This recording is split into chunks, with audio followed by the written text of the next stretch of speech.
I am Jenny Milne and I'm part-time of your host today. I have been absolutely floored with COVID and I only got a negative test this week.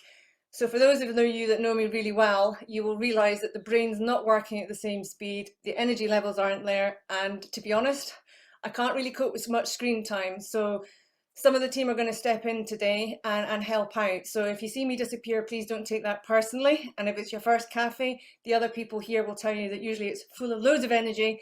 So please give me a wee break just because the COVID really has knocked me for six.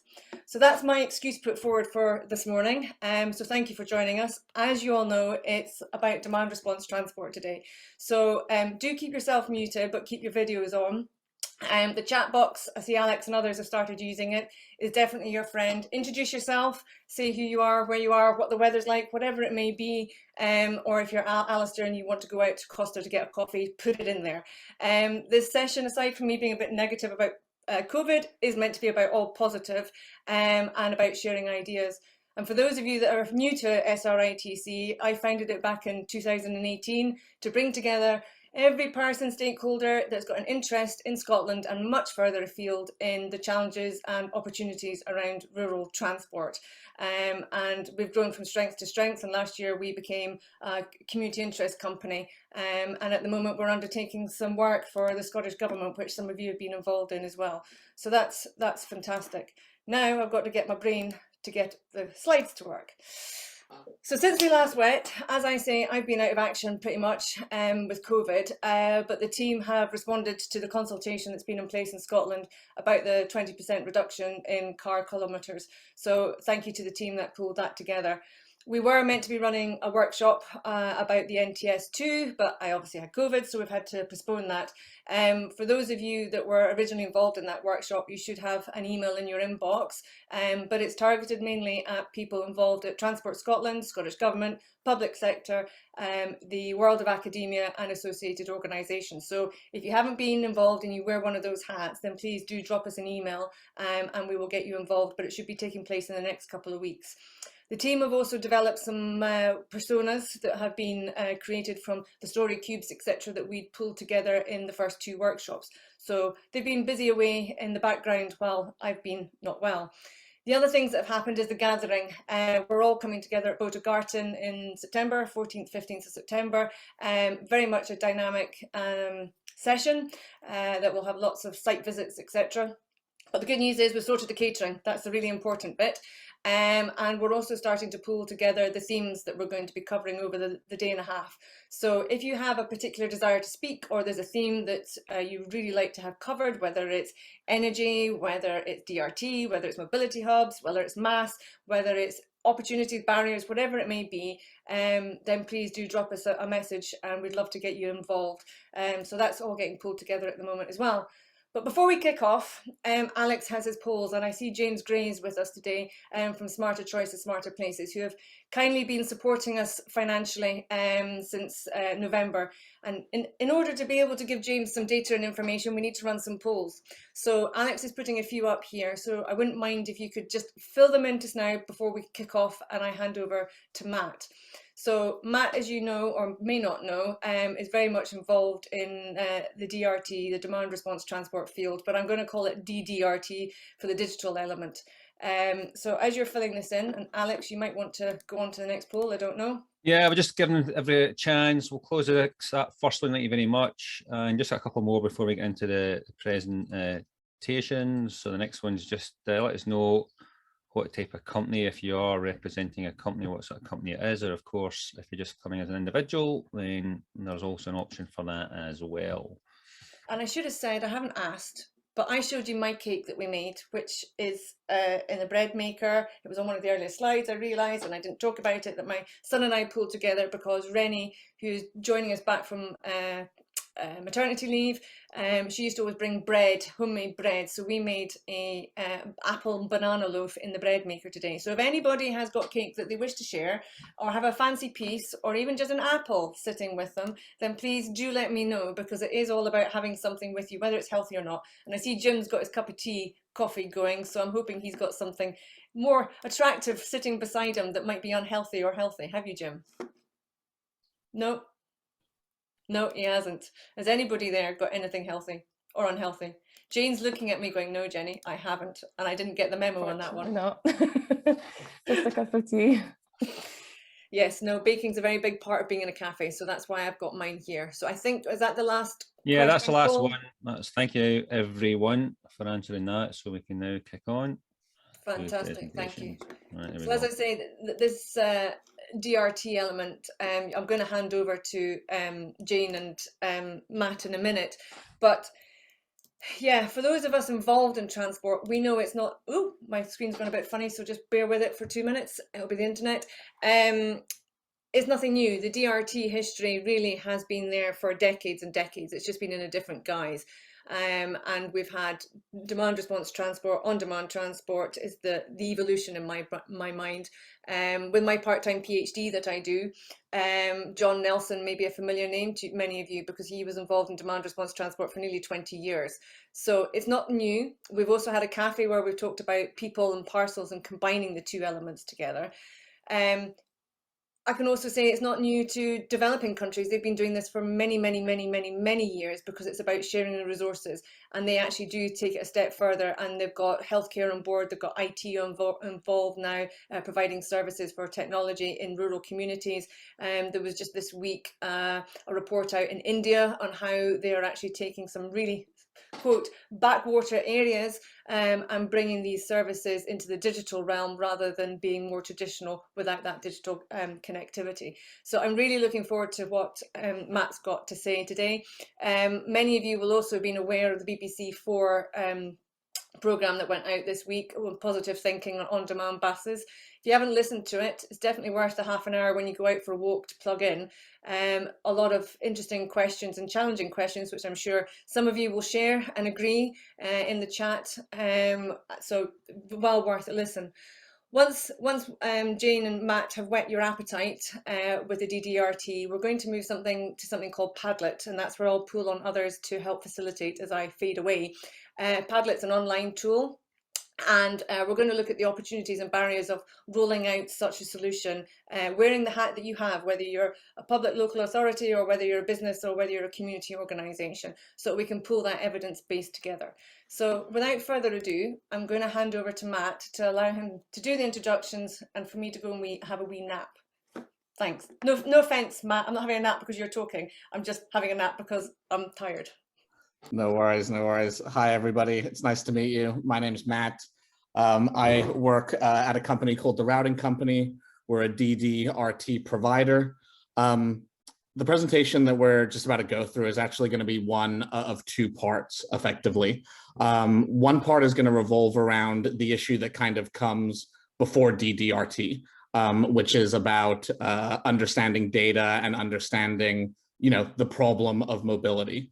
And this is why Jane from HiTrans has joined me today, because one of the projects that we kicked off, or the first project that we kicked off in Scotland, revolved around data and revolved around actually how do we start the conversation of when does DDRT become relevant and become something that you want to pursue as a community.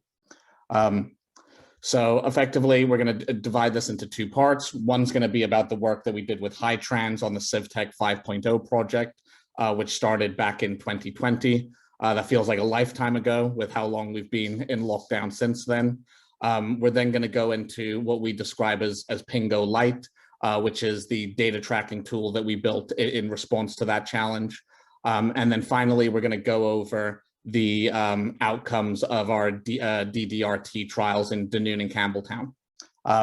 So I'd like to start off by introducing Jane, who's going to kind of give us a bit of background as to why this was a big issue that HiTrans wanted to solve and why they ended up getting involved with the CIVTECH challenge. Great, thank you, Matt. Hi everyone, my name is Jane Golding and I work as Projects and Policy Manager at HiTrans, the Highlands and Islands Transport Partnership. So as part of the CIVTECH 5 programme that we applied to, we set a challenge of how can we use technology to create a smart and sustainable travel network for remote and rural areas. So I'll just quickly go over why CIVTECH and why this challenge. So our challenge was based on the idea to build an overall picture of all transport provision in our area and how could we use this information to make better informed decisions about planning, timetables and routes. So the CIVTECH programme, firstly, is a government initiative that sees collaboration between public sector and business to jointly tackle challenges and come up with innovative solutions.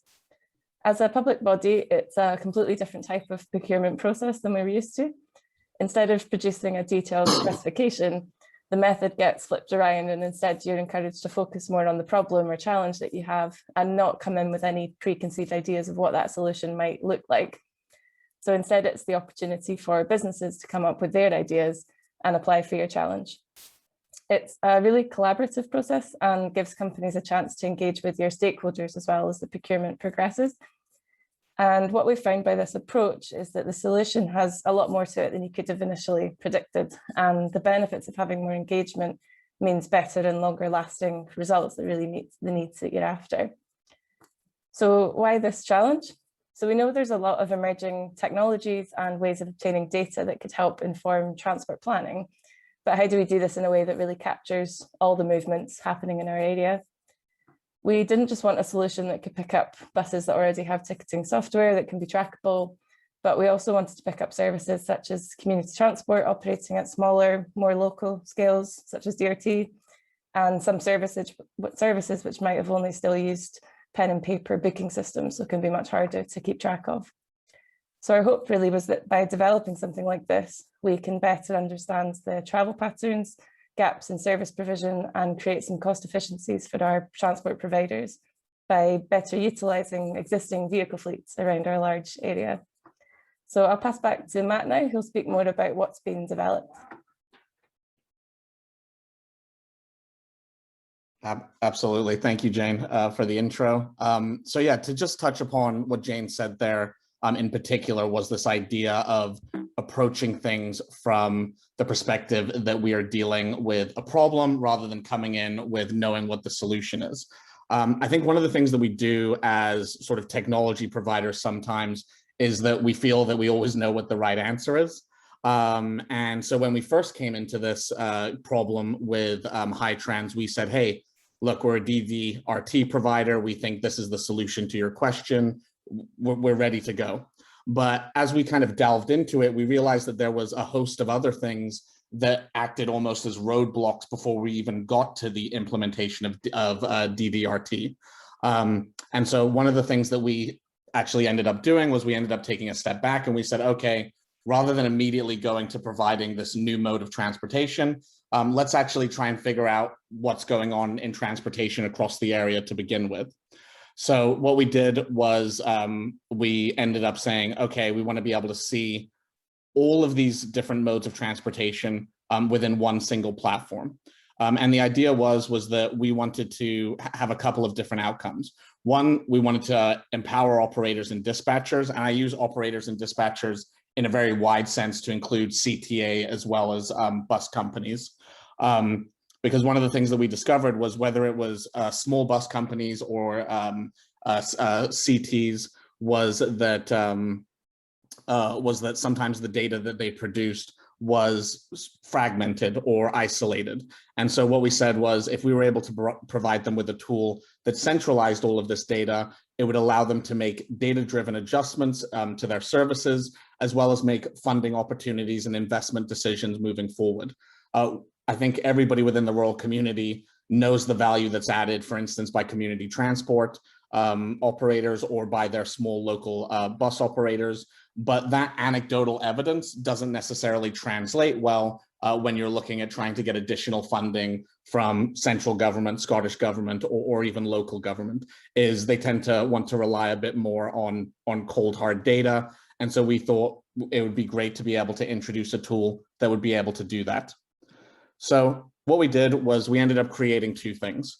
One, what we call Pingo Light, which is just a very simple application for telephones where you're able to, A, have your vehicle tracked on a GPS, and two, say when someone's gotten on and off of your vehicle. One of the things that we did was we ended up applying some mathematical equations to that allowed us to also connect when people were being picked up and when people were being dropped off. The other element that we ended up building was the service dashboard, which you can see an image of there as well. So what this was on the back end, it gave you a visualization of what are your fleets doing, where are they picking people up, where are they dropping people off, as well as generated sort of performance charts on things like vehicle utilization and vehicle activity. So just as a quick demo to show you exactly how it works, this is literally a side-by-side kind of demographic of what we ended up building for HiTrans. So you can see here, it's literally as simple as I've said it is. It's you have the dashboard, you have the application that allows you to see where people are going. The red dots are pickups, the blue dots, which you'll see in a minute, are the drop-offs, and you're able to track that sort of every day that you have your operations. One of the reasons that we're taking a bit of time to go through this, Jane and I, is because we're now at the stage where we want to start rolling this out more widely. As I'm sure you guys know, HiTrans procured a DDRT platform earlier in the year. And the idea would be that with that DDRT platform and with our tracking software, we'd be able to make business cases effectively for rolling out DDRT in various locations. So you'd potentially start off with this application that says, hey, let's track for a month or 2 months to see where your data gaps or where your service actually is. And then you'd be able to move on to the other platform to say, okay, now this is what I'm running sort of my whole service on, to bring it up to a digital DRT platform. And again, very similarly, which I won't go through at this point, just for the sake of time, but the application is incredibly simple. It's free to sign up if you are within the Highlands and Islands. And so we really encourage you guys to, or anybody that's interested in this to join us and help be one of the people testing this out and using this moving forward. Then on to kind of the meat of what we're talking about is what I refer to as the full stack solution. So this is our DDRT platform. So not as part of this CIVTECH challenge, but with the support of HiTrans, the routing company ended up launching with West Coast Motors 2 locations in Dunoon and Campbeltown. So this was started out in 2021, and we've just finished the first year of both of these pilots. The way that I'd put it is that it was an overwhelming success. The Dunoon service by itself sort of increased ridership from pre-COVID, even though we started during COVID, by about 10 to 15 times the normal ridership that they had before COVID. We've had a lot of anecdotal sort of commentary about the equity that having this digital service has brought. And what I mean by that is we've had people write in to say, hey, I'm an epileptic, I wasn't able to drive, I was very isolated. Your service or this type of service has actually been able to provide me with mobility. Or people trying to get to work that were previously spending 120 pounds a week using taxis, we're now able to do the same journey at a fraction of the cost. The pilots have been so successful that we're continuing those with West Coast Motors, and we're also expanding to the Borders region on Monday with Borders buses as well. Then the thing which I think is probably for the interesting part for you guys in particular around the discussion points and the learnings is what were the biggest learnings that we took away from that. So the first one, which I think we were surprised about internally, but which I'm sure a lot of you that are rural won't be surprised about, is the fact that scheduling and pre-booking was such an important element for people. A lot more people used the day before, week before, anywhere in between functionality to book their journeys than we were anticipating. So one of the biggest learnings here would be that whatever platform that you have or whatever service that you're running, you need to have a very robust way of dealing with people that want to have the certainty of being able to pre-book their journeys. The second one was the price impact of viability. So you can see on the photo there that you have the outline of Dunoon. Stricker, which is at the most northern point of that, is about 17 to 20 miles away from the main Dunoon area. So one of the things that happened when we had a flat rate for the service was that a lot of people were making that Stricker journey back and forth. What this did with the limited supply of vehicles was it meant that we weren't able to service people in town. During the project, we made the decision to have a flat rate plus a per mile rate added, which reduced the number of journeys that were going to Stricker, and actually helped boost the overall numbers to the service. Now, this doesn't mean that the people that were in Stricker are no longer able to make that journey because of the expense, but what we actually solved was a problem whereby when people would have otherwise taken the fixed line bus that goes through that route as well, they were choosing to use Pingo because of the additional convenience. And so by having that slightly higher price point, we were able to influence people to going back to the fixed line route rather than using the on-demand portion. Then the other two learnings was vehicle availability and vehicle accessibility. You'll see from the images that we showed earlier that West Coast Motors invested brand new buses, minibuses into this. And that was incredibly helpful in demonstrating that this was a service that was accessible for everybody and something that people would want to use. Additionally, vehicle availability is incredibly important as well, because both for Dunoon and Campbeltown, we're running on a single vehicle. So of course, the need to actually pull as much as we can out of those vehicles in terms of occupancy was a big issue. And at some point, we're simply going to hit a ceiling whereby we're not going to be able to serve any more people than what we're serving on a day-to-day basis.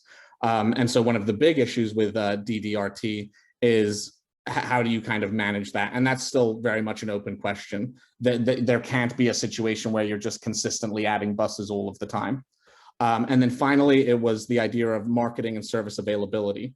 We've talked a lot about Dunoon because Dunoon was by far the most successful one. Campbeltown, we would still categorize as a success, but didn't have anywhere near the same level of take-up. And the reason that we've kind of come to that conclusion as to why that happened was due to marketing and service availability. The hours are shorter in Campbeltown, and so there's less opportunity for people to ride, and less marketing and less of a push was done with the local community to integrate them with the new service. So those were kind of the four main things that we kind of learned out of this. And that's the end of my presentation. If you guys have any questions for both Jane and I. Thanks, Matt. Before we head to the Padlet, I am sure there are people with questions here, some very knowledgeable people and some people wanting to ask questions like myself. So you can either put a virtual hand up or an icon hand up, or you can just wave, or you can just unmute yourself and introduce yourself. But I'll go with Margaret. She's come to the top of my screen first. Margaret, do you want to unmute and introduce and ask? Can you unmute? Yay! Sorry, Jerry, I'm just used to Teams, and so I hardly ever use Zoom, so just excuse me for being a bit slow. Thanks very much, Matt. That was fascinating and a really enjoyable presentation, and also being not quite as deeply rural as our that side of the country, but Perth and Ross, we are pretty rural in a lot of areas, so very interested in this. But from a local authority perspective, I'm just quite interested in the cost. Like, for one, do you accept national entitlement cards on it? You know, can passengers use them? Yeah, yes, we do. And I think, I don't think that's necessarily true across all DRT operations. So the technology that we put our services on were ones that were partially council funded. And so they had the entitlement to using the entitlement cards as well.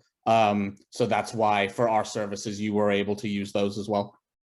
Oh, that's great. And then how was the service paid for? Did the local authority just pay it out of their own budget, or did you manage to get funding from elsewhere for this? So I didn't deal with a significant amount of the financials for the service, but my understanding, and so take this, you know, in the limited way that it is that those two services that we applied our digital solution to were services that were already contracted to West Coast Motors.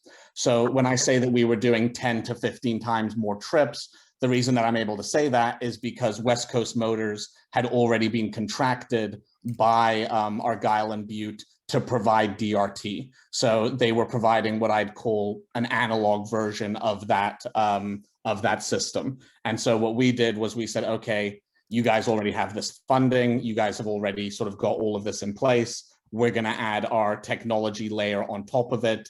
And the idea was, let's see what happens to the service when we do this. And West Coast Motors, for their part, said, yep, in addition to adding the digital element, we're going to get new buses. We're going to wrap those buses as you saw them the way they were, because one of the things that they had a hypothesis was that DRT was often viewed as a granny bus, so to speak, without trying to make it sound flippant.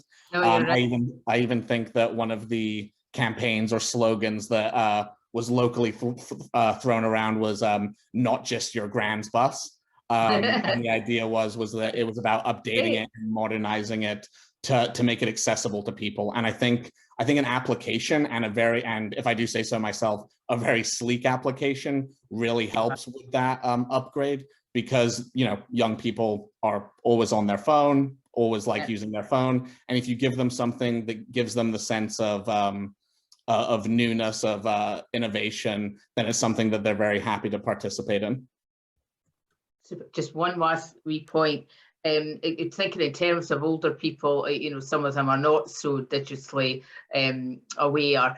Was there still a facility that you could phone up and book it as well, or was the Pingo the only way you could book the journey? No, we also have a call center as well. Yeah. As just a very short anecdote about that, and going back to that idea of tech arrogance that I kind of spoke about at the beginning, is when we originally pitched the idea of like, hey, let's use Pingo on this service, is we were going to do it without a telephone booking system.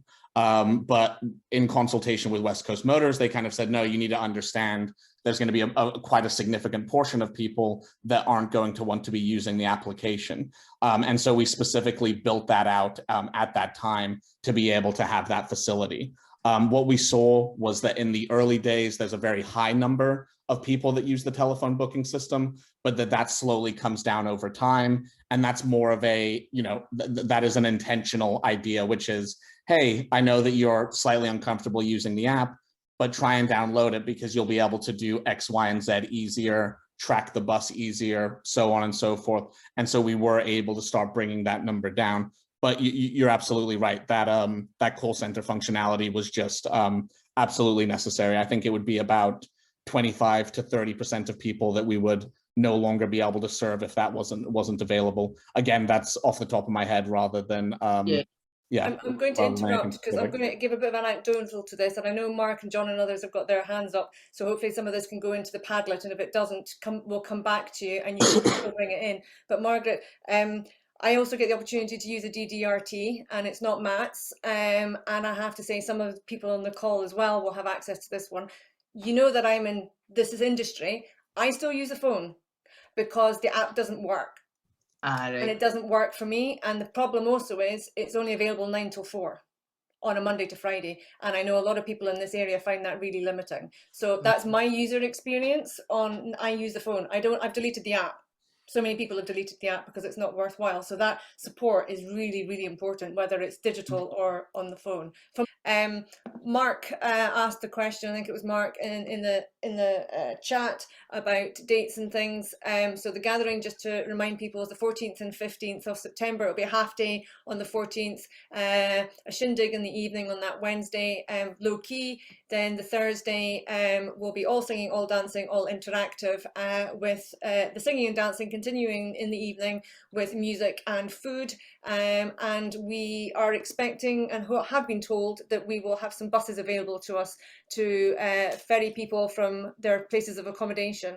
So we are, as many of you know, trying to do this from a sustainable point of view, having me being at COP26 and seeing some of the green tools that are there for running events. So if you want to travel to the area, we will have more information. In fact, Alex, is it already up? I can't remember, about asking your ways and methods of getting to the area, because we are trying to, if you bring a car, we'd like you to share it, and car share. If you're coming by train, you should be able to get access to a bus that's being provided by Stagecoach, and biking, etc., etc. So we're going to do this with a sustainable bit and supporting all local people and local businesses, whether that's accommodation providers that aren't big chains, or whether it's the catering, or whether it's the band, or whether it's getting cutlery, whatever it may be. We are trying to keep it on a very small carbon footprint. So please do work with with us on that when you look to book something. And if you need tips on where to stay, etc., we do have a team behind me that will be able to point you in the right direction. So that's the date and information for you, Mark, on the gathering. The May Cafe, as Alex has said, is an open cafe, so I have no idea what we'll discuss. No idea. You bring it to the table, and we will take it from there. Just bring coffee and cake, or water and an apple, whatever it may be. One of the other themes that has come up today is obviously digital. I got a text message this week saying Vodafone are no longer going to be supporting 3G next year. Really like to know how my mobile phone is going to work, because it never goes on 4G. So 2G better be working. So how does all of this still work? So if you wish to be involved in this digital workshopy cafe that we're doing style at the moment, then please drop Alex and myself or the team an email. We're just pulling the final bits together. And finally, I get regular emails from people saying they love our weekly news bulletins. We put lots of information in and try and share relevant information for you. And Ariana's here as well. We put things onto social media as well to share it around. So if you've got news to share with us, please just ping it through and we'll add it in. Alternatively, please share our news, because it's great to be able to extend the information, like Mark was saying about Dumfries and Galloway and a community organisation there, about helping. That was the whole point for me bringing SRITC together, was bringing people together and not reinventing the wheel. So Alex has done the last few polls up in front of you, which I hope you will appreciate that may be in front of you, but you need to fill in. And thank you for your patience for not having a fully energized Jenny. The batteries are still not even plugged in, I have to say. So it will be going to bed shortly after this. So thank you, Alex and people. And anything else I've missed, Alex? No, I don't think so. Just to step back just very briefly. So as far as gathering goes, in terms of understanding where you're coming from, how you're going to get there, we'll put a very, very short survey out in an upcoming newsletter. This will really help, because the more we know where you're coming from, your starting point is, and how you're getting there, then the more we can start to coordinate things so that we do tick that environmental sustainability box through the gathering. So look for that short survey coming out very soon. Fabulous. Right. The usual musketeers will end up staying on, but for everybody else, have a great weekend, and we'll see you at the end of May, where hopefully I'm a bouncing bunny. Yay!